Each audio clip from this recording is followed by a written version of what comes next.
Deus quer que você reine. Cristo é a nossa redenção.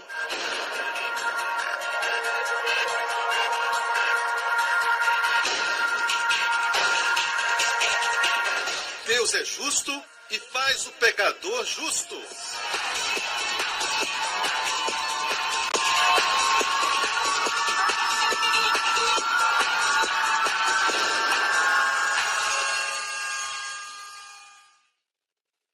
A seguir no programa de hoje. Você tem autoridade como crente. Use essa autoridade. Alguma coisa está errada se um policial de trânsito, em vez de parar aquele grande caminhão, sabe? Ele liga para a delegacia e diz: vocês podem me ajudar a parar o caminhão? Eles vão dizer: use sua autoridade. Você tem autoridade, então usa. Como crente, você tem autoridade, não em si mesmo. Não é em seu nome. Não é no nome da sua denominação. É no nome que está acima de todo nome. É no nome do Senhor Jesus Cristo. Quero te encorajar. Em nome do Senhor Jesus Cristo. Fale a esse problema. Quando Moisés parou na frente do Mar Vermelho, ele clamou a Deus. E Deus falou: por que estás clamando a mim? Levante o teu cajado sobre o mar. O seu cajado é o nome do Senhor Jesus Cristo. Você tem autoridade como crente. Use essa autoridade.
hoje com o pastor Joseph Prince.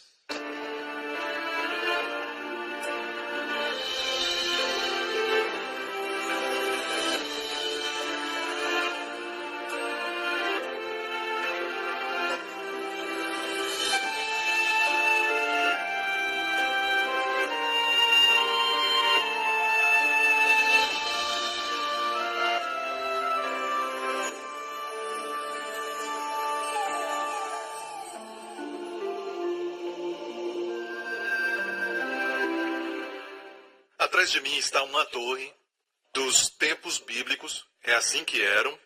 No livro de Cantares fala sobre uma mulher que estava ali, esperando o seu amado, seu amigo. E eu quero ler algo agora que muitos cristãos talvez não leram. Todos nós conhecemos a frase, o justo viverá pela fé, que aparece em Romanos. O justo viverá pela fé aparece em Gálatas. Mas na verdade essa frase é uma frase do Antigo Testamento de Abacuque. Mas antes deste versículo falar, o justo viverá pela fé, vamos ver o que Abacuque diz. Isso foi tirado de Abacuque, capítulo 2. Agora, verso 4, no capítulo 2 diz: Eis que a sua alma está orgulhosa, não é reta nele, mas o justo viverá pela fé. E este é um verso que caracteriza o novo concerto e é repetido por Paulo em Romanos e também em Gálatas. E olha para o contexto, é muito interessante olhar o contexto, porque existe algo que é muito interessante, porque mostra o contexto do que significa o justo viverá pela fé. No primeiro verso do capítulo 2, antes de falar sobre o justo viverá pela fé, o verso primeiro diz: sobre a minha guarda estarei. Sobre a minha guarda estarei, disse Abacuque. E todos nós também devemos estar sobre a nossa guarda. Por qual razão? E sobre a fortaleza me apresentarei, e vigiarei para ver o que ele falará a mim. É uma frase interessante porque fala de vigiar para ver, porque muitas vezes a Bíblia diz que a palavra de Deus vem numa visão. Vigiarei para ver o que ele falará para mim. Você recebe uma visão, e às vezes é como Deus fala. A maneira principal como Deus fala é através da sua palavra, mas às vezes fala através de uma visão. Certo? Vigiarei para ver o que ele falará a mim, e o que eu responderei quando eu for arguido. Em outras palavras, se esperar no Senhor, se esperar na sua palavra, você vai poder responder quando for arguido. Próximo verso: então o Senhor me respondeu e disse: escreve a visão e torna bem legível sobre tábuas para que a possa ler quem passa correndo. E aqui está uma lição muito maravilhosa para quem está no ministério. Qualquer revelação que tenhamos, nós precisamos fazê-la legível. Hoje nós temos a tecnologia, o vídeo, hoje nós temos a televisão, nós temos a mídia e também a mídia social. E o que Deus estava dizendo naquela época era: escreve a visão, escreve bem para que não se perca. Escreva a visão bem legível e não se esqueça, aqueles que pregam a palavra de Deus, pregue de forma simples. A palavra é simples. Quando você envia uma mensagem através de um outdoor ou propaganda, faça simples. Se for complicado, as pessoas não entendem. Deus faz tudo muito simples, mas também de uma maneira muito poderosa. Simples não quer dizer fraco. Muitas vezes as coisas que não são simples são fracas. Simples com Deus é poderoso. Escreve a visão, faça legível sobre tábuas, para que a possa ler quem corre.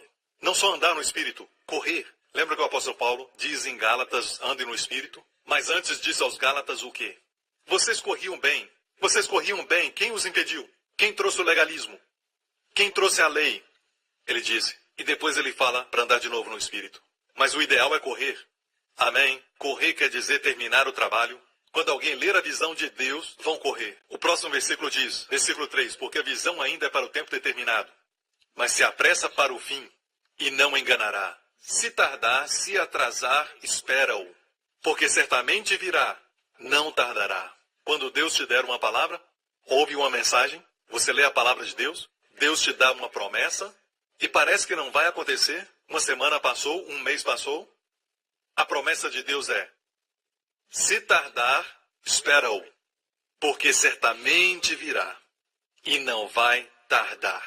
E o próximo verso diz: eis que a sua alma está orgulhosa, não é reta nele, mas o justo pela sua fé viverá. Então esperar pela manifestação também é fé, porque no contexto aqui mostra claramente, é sobre esperar confiando que a palavra de Deus, o que ele prometeu, vai se cumprir. Amém? Só uma pequena palavra antes de encerrar. No versículo 4, mais uma vez, mostra o justo viverá pela fé. A primeira frase diz: eis que a sua alma está orgulhosa. Não é reta nele, mas o justo viverá pela fé. Olha o contraste. Uma pessoa orgulhosa comparado com uma pessoa que vive pela fé. Então, se é orgulhoso, não pode viver pela fé.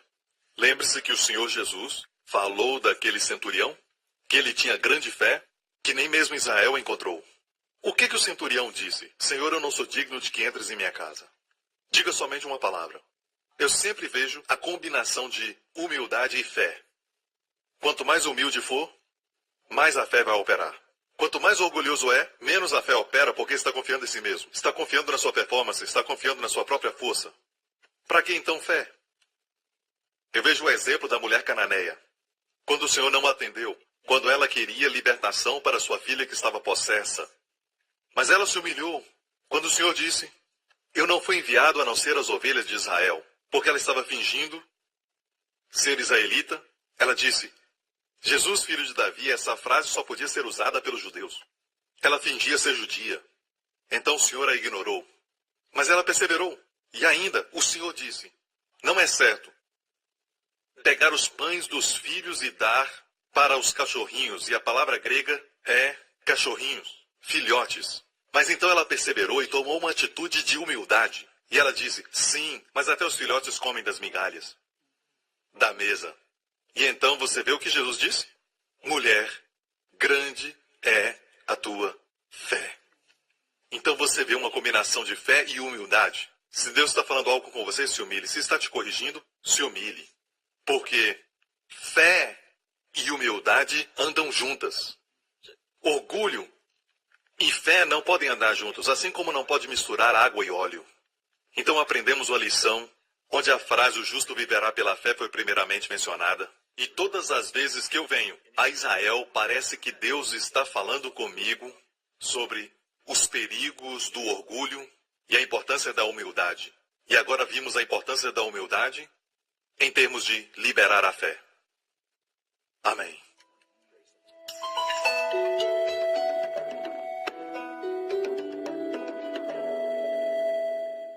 Olá, sou Joseph Prince e eu estou em frente a uma árvore sicômoro. E esta árvore é mencionada muitas vezes nos evangelhos. E eu quero falar alguma coisa sobre esta árvore. Aqui nós estamos na região de Betsaida, uma das cidades onde eles viram milagres maravilhosos do Senhor Jesus. E ainda assim o Senhor pronunciou um ai. Por quê? Eles receberam tanta luz, tantos milagres, e mesmo assim rejeitaram o Senhor. E aqui estamos em Betsaida e temos o sicômoro atrás de nós. E é muito interessante que o Senhor Jesus fala sobre o sicômoro em relação à fé.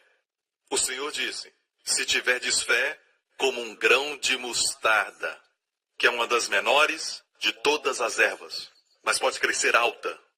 Mas começa como a menor de todas as sementes. E ele disse: se tiverdes fé como um grão de mostarda, você pode dizer ao sicômoro: seja desarraigada daqui, ele fala sobre raiz, e planta-te no mar, e ela vos obedeceria.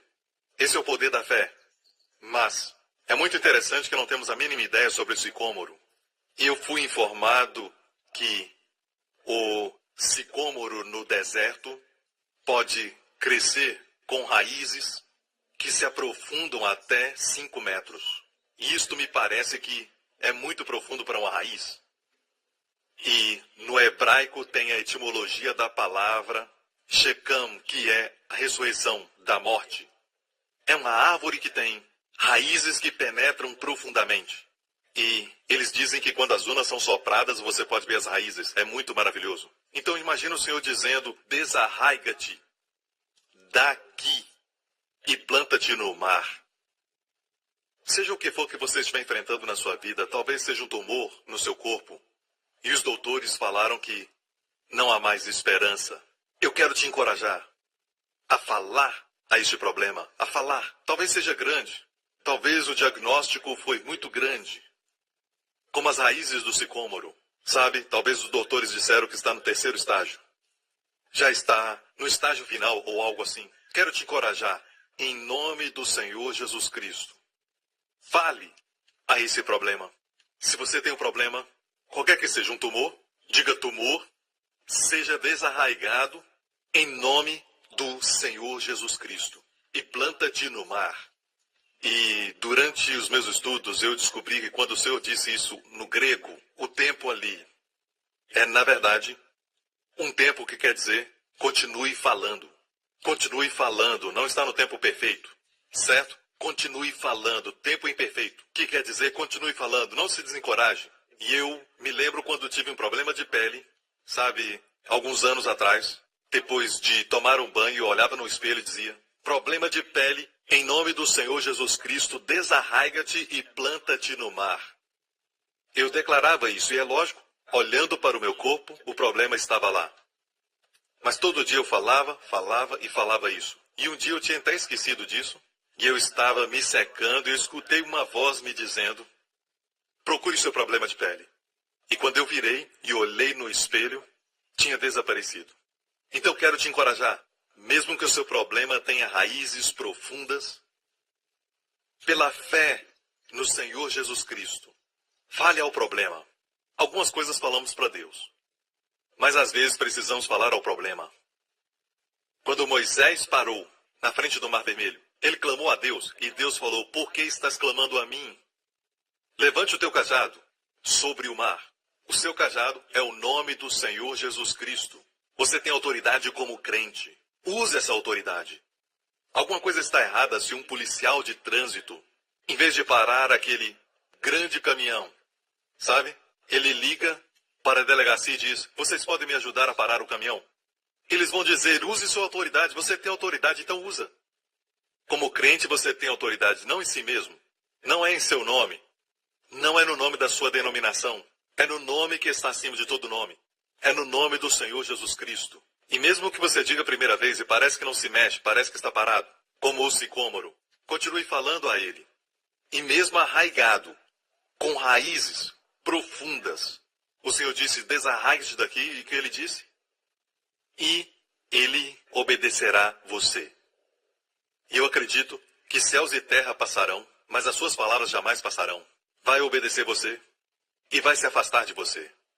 Então aqui estou, em frente ao sicômoro, uma árvore como essa, que um homem chamado Zaqueu subiu nela, e quando estudamos, aprendemos que o nome Zaqueu, Zacai quer dizer não é culpado. Isso nos dá uma perspectiva daquilo que temos ensinado sobre graça. Em Lucas 18 e 19, em Lucas 18 nós encontramos o jovem rico, e em Lucas 19 temos a história de Zaqueu. E em Lucas 18, aquele jovem rico veio ao Senhor Jesus e disse, o que devo fazer eu? Os seus olhos estavam nas suas obras. O que eu devo fazer para herdar a vida eterna? Ele chamou Jesus de bom mestre. E Jesus, em essência, disse, se você quer me chamar de bom, realmente quer me chamar de bom, você deve então me reconhecer como Deus. Porque não há ninguém bom senão Deus. Então o rapaz estava bajulando o Senhor, mas o Senhor sabia que o rapaz queria elogiá-lo. Ele disse, se me chamar de bom, tem que me reconhecer como Deus. E o Senhor responde, a pergunta que ele fez, o que eu devo fazer para herdar a vida eterna? Ele disse, você sabe os mandamentos? Você sabe o que diz, honra teu pai e tua mãe e não matarás, não darás falso testemunho. E ele disse, tudo isso tenho feito, desde minha juventude. E a Bíblia diz que o Senhor olhou para ele com amor e compaixão. E o Senhor disse, uma coisa te falta. Você vê que sempre que nós nos orgulhamos da lei, o Senhor vai dizer, uma coisa te falta. Então a lei foi dada para te mostrar o seu pecado, não para te justificar. E todas as vezes que você se orgulhar da lei, o Senhor vai dizer, uma coisa te falta. O jovem disse, tenho feito tudo isso, mas o Senhor disse, uma coisa te falta. Vende tudo que tens, e ele era um homem rico, e dê aos pobres. E a Bíblia diz que ele foi embora triste. É o que diz o primeiro mandamento. O primeiro mandamento diz, não terás outros deuses, nem mesmo Mamon. Obviamente esse homem era escravo do dinheiro. O dinheiro era o seu Deus. Ele foi embora. No próximo capítulo, nós temos Zaqueu. E o Senhor passava ali, indo para Jericó, e olhou para uma árvore como essa. E Zaqueu era de baixa estatura, e subiu na árvore, e olhou para baixo para ver o Senhor. E o Senhor olhou para cima e o chamou, Zacai, Não é culpado, o seu nome quer dizer isso. Não culpado, desce, ele era coletor de impostos. E naquela época era como ele tivesse traído sua nação, porque estava coletando impostos para os romanos. E a Bíblia relata que um escândalo da graça aconteceu, bem no pé do sicômoro, como essa árvore aqui. Quando ele desceu, o Senhor ordenou: Zaqueu, desce, devo comer na sua casa. Mas em Israel hoje, nas cortes da lei, quando o homem é pronunciado que não é culpado, é a mesma palavra usada, Zacai, não é culpado. E o Senhor o proclamou não culpado. Por quê? Por causa da graça. Graça. Ele subiu naquela árvore para ver Jesus. E todas as vezes que você quer ver Jesus, Deus não te vê com seus pecados mais. Deus olha para você através da justiça do seu Filho. Ele atribui justiça a você e ele declara você não culpado. E o que o Senhor falou para ele, Zaqueu, ele chamou pelo nome. E aquele foi um gesto carinhoso, porque o Senhor sabia o seu nome. E o Senhor disse para ele, desce daí, porque hoje me convém pousar em tua casa. Isso é maravilhoso porque o Espírito Santo colocou essas duas histórias, uma após a outra, Lucas 18 e 19. Por que o Espírito Santo colocou essas duas histórias uma após a outra? Para mostrar o que a lei não pode fazer. O Senhor deu a lei para aquele jovem rico, e ele não quis abrir mão de nada. O Senhor não disse, creia em mim, se você quer ter vida eterna. Mas o jovem se orgulhou naquilo que ele fazia. O que devo fazer para herdar a vida eterna? E por isso o Senhor o deu a lei. Quando Israel disse para o Senhor, tudo o que o Senhor mandar nós faremos, o Senhor deu a eles os 10 mandamentos. E porque o rapaz se orgulhou em si mesmo, o Senhor não disse para ele, creia em mim, mas o Senhor deu para ele a lei e ele não quis abrir mão de 1 centavo. R$1. Ele foi embora. Mas, no próximo capítulo, a lei não foi dada para Zaqueu. Somente a graça. A lei não foi dada. Somente a graça. E o que aconteceu? No final do jantar, a Bíblia nos diz que o coração de Zaqueu se abriu. E Zaqueu disse, se eu roubei alguma coisa de alguém, o restituo quadruplicado, e metade dos bens eu dou aos pobres. E o Senhor disse, salvação veio a essa casa. Eu gosto de pensar que, em hebraico, ele diria, Yeshua veio a essa casa. Pois também este é filho de Abraão. Sabe, tem duas pessoas que o Senhor chamou de filho de Abraão. Filha de Abraão. A outra é aquela mulher que andava encurvada por 18 anos. E o Senhor disse aos fariseus, não convinha que essa mulher, sendo filha de Abraão, fosse solta dessa prisão, a qual 18 anos Satanás tinha presa. E agora ele fala de Zaqueu, que este também é filho de Abraão.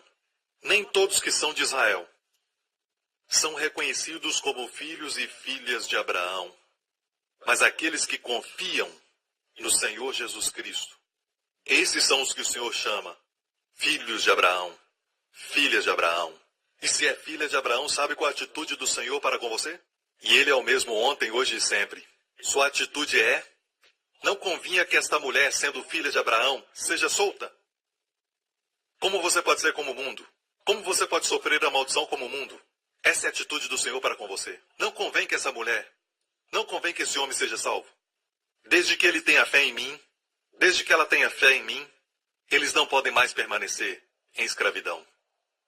E eu digo para você agora, no nome do Senhor Jesus Cristo, qualquer que seja sua prisão, fale a este problema em nome do Senhor Jesus Cristo. O mundo sofre com isso, mas o Senhor te livrou de tudo isso. E você é um filho de Abraão. Sabe qual é a atitude do Senhor? Não convém que sejas livre da prisão. Não convém que sejas livre dos seus hábitos. Não convém que sejas livre de tudo que prende você, porque eu paguei o preço para a sua liberdade. Use o meu nome e declare sua liberdade. Eu proclamo liberdade para você em nome de Yeshua HaMashiach. Eu ordeno que essa aflição, doença e enfermidade no seu corpo agora mesmo sejam desarraigadas e plantadas no mar. Em nome do Senhor Jesus Cristo. Em nome de Yeshua HaMashiach. Seja livre, seja abençoado, porque Ele te amou e porque Ele deu sua vida para te remir. Eu sou Joseph Prince, aqui mesmo em Bethsaida. Deus te abençoe. No próximo programa. Aqui, o Senhor Jesus, imagine que Ele está pronunciando os ais E a Bíblia diz que na mesma hora ele agradeceu a Deus. Eu vejo essa excelência moral no nosso Senhor Jesus, sabe? Quando somos machucados, ficamos desencorajados até o fim. Mesmo estando triste, na mesma hora o Senhor adorou o Pai. Existe uma linda plenitude em sua pessoa. Obrigado por sintonizar no programa de hoje. Esperamos que tenha sido uma bênção para a sua vida. Para mais informações sobre o programa da Igreja New Creation, acesse o site ncctv.org.sg. Lá você poderá se inscrever para receber um devocional diário do pastor Joseph Prince. Seja incentivado e fortalecido todos os dias e saiba o quanto Deus lhe ama através desses devocionais. Acreditamos que seu dízimo pertence à igreja que você frequenta e oramos para que você seja grandemente abençoado, altamente favorecido e profundamente amado.